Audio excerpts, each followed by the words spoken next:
And that's why it's not about what everyone else will think, because when I'm on stage making that presentation, the only person whose voice I'll hear is mine. And I will know if I have done everything in my control to be prepared or not. And what's the best thing that comes out? I didn't do everything that I could to prepare, and I managed to fluke my performance. Right. I managed to like close my eyes, throw the dart, and oh wow, it hit the bullseye. You'll even know that. There'll even be guilt. You won't even be able to fully enjoy your success. And that's it. Because you'll have tarnished it with your lack of input. And what's interesting is that when you start defining your own success that way, it actually starts to feel under your own control.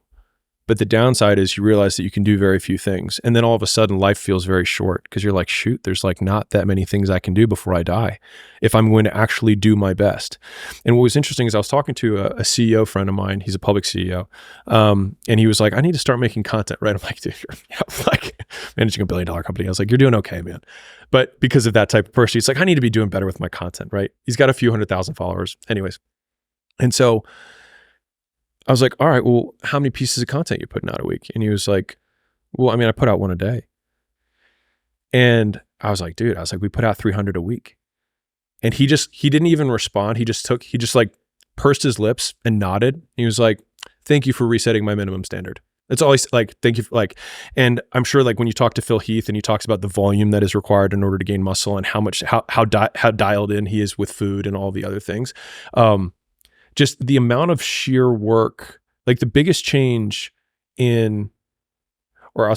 biggest reason that I've had significantly larger returns or outcomes that have happened later on in my career, and they continue to get bigger and bigger, is because the minimum standard for how much work I know I can do on something has multiplied 100-fold.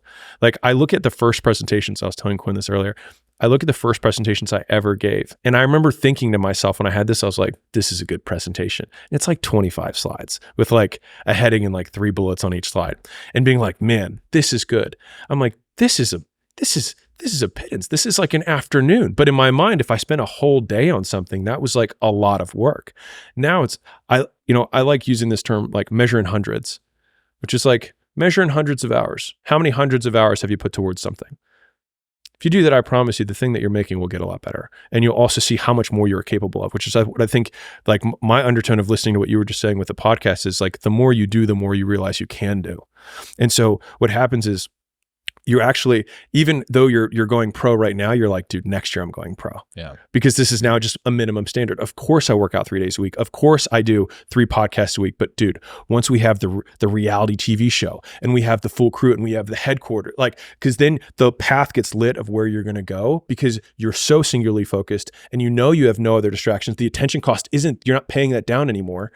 And you're just like, how many times can I repeat this effort? And then that's when you start unlocking mastery, right? Like, I have this process for creating presentations, and before we turned on the mics, we were talking about it, but it's like, I've done a handful of presentations in my life and I've gotten decent at making them, but the process now is so refined, which is like, it is game tape.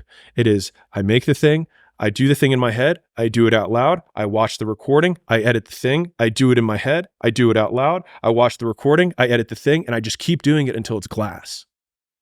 Dude, I listen to every podcast that